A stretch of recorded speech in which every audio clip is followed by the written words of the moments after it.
নমস্কার বন্ধুরা, রান্নার রেসিপির নতুন পর্বে সবাইকে স্বাগত। আজকে আমি চিকেন রোলের রেসিপি আপনাদের সঙ্গে শেয়ার করব। একদম ঘরোয়াভাবে যে কোনো সময় বাচ্চারা বায়না করলে এইভাবে আপনারা বানিয়ে দিতে পারবেন।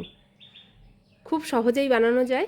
এখানে স্বাস্থ্যকরভাবেও বানাতে পারবেন আপনারা, ময়দা বাদ দিয়ে আটা দিয়েও। আমি কিন্তু এখানে আটা দিয়েই এই রোলটা তৈরি করব। প্রথমে একটা প্যান বসিয়ে দিলাম। প্যানের মধ্যে অল্প পরিমাণে সাদা তেল দিয়ে দিলাম রসুন কুচি, তারপর দিলাম অল্প পরিমাণে আদা কুচি। আদা রসুনটাকে কিছুক্ষণ ভেজে নেব। আদা রসুনটাকে লাল লাল করছি না, মোটামুটি ভাজা হয়ে গেলে এর মধ্যে একটা কাঁচা লঙ্কা কুচি দিয়ে দিলাম। আর চিকেনটাকে আগেই পাতলা পাতলা লম্বা লম্বা করে কেটে নিয়েছিলাম, সেই বোনলেস চিকেনটাকে দিয়ে দিলাম ধনিয়া গুঁড়ো, অল্প পরিমাণে জিরে গুঁড়ো, হাফ চামচেরও কম শুকনো লঙ্কার গুঁড়ো, হলুদ গুঁড়ো পরিমাণ মতন লবণ, সমস্ত কিছু দিয়ে চিকেনটাকে এবার ভাজা ভাজা মতন করে নেব। কোনো রকম জল এখানে ব্যবহার করছি না। চিকেনটাকে এইভাবে নাড়তে নাড়তে যে জলটা বের হবে সেই জলেই কিন্তু ভালোভাবে চিকেনটা সেদ্ধ হয়ে যাবে। টেস্টটাকে একটু ব্যালেন্স করার জন্য অল্প পরিমাণে দিয়ে দিলাম চিনি। তারপরে এর মধ্যে দিয়ে দিচ্ছি পেঁয়াজ কুচি, ক্যাপসিকাম কুচি আর টমেটো কুচি। একটু বড় বড় লম্বা লম্বা করেই কেটে নিয়েছিলাম, সেটা সমস্ত কিছু দিয়ে ভালোভাবে চিকেনের সঙ্গে আরও কিছুক্ষণ নাড়াচাড়া করে নিচ্ছি। এটা পরে দেওয়ার কারণ এটা খুব বেশি মিশে যাবে না সেদ্ধ হয়ে, তাই একটু পরেই দিয়ে দিলাম। এবার ভালোভাবে নাড়াচাড়া করে ঢাকনা দিয়ে ঢেকে দেবো, যাতে করে চিকেনটা পুরোপুরি সেদ্ধ হয়ে যায়। 4-5 মিনিট পর ঢাকনাটাকে খুলে নিয়ে আবারও কিছুক্ষণ নাড়াচাড়া করে নিচ্ছি। চিকেনের গায়ে যে জলটা ছিল সেই জলটাও শুকিয়ে গেছে, আর চিকেনটা কিন্তু ভালোভাবে সেদ্ধও হয়ে গেছে।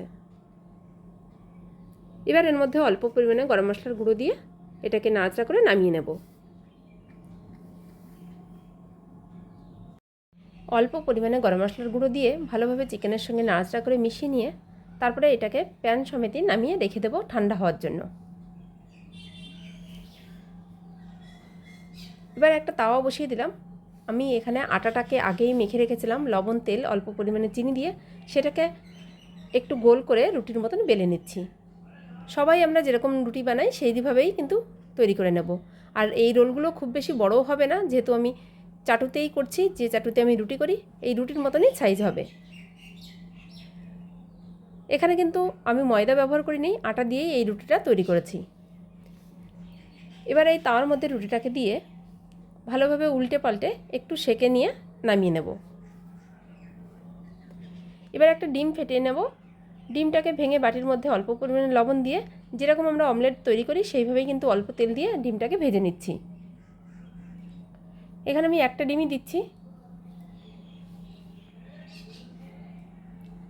ডিমটা খুব বেশি গোল হয়নি। এবার এই ডিমের উপরেই আমি রুটিটাকে বসিয়ে দিচ্ছি। ডিমটা যখন হালকা একটু নরম আছে তখনই হাত দিয়ে একটু চেপে চেপে দিলাম, যাতে করে রুটিটার মধ্যে ডিমটা ভালোভাবে আটকে যায়। এবার এটাকে উল্টে নেব।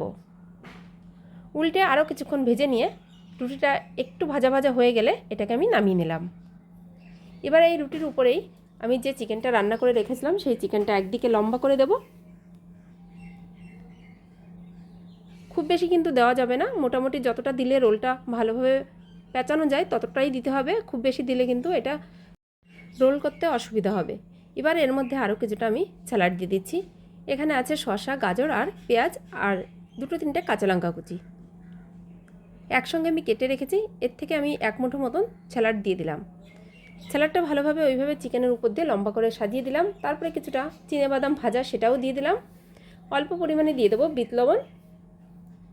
যেহেতু আমি স্যালাডের মধ্যে লবণ দিইনি তাই আমি লবণটা উপর দিয়ে ছড়িয়ে দিলাম।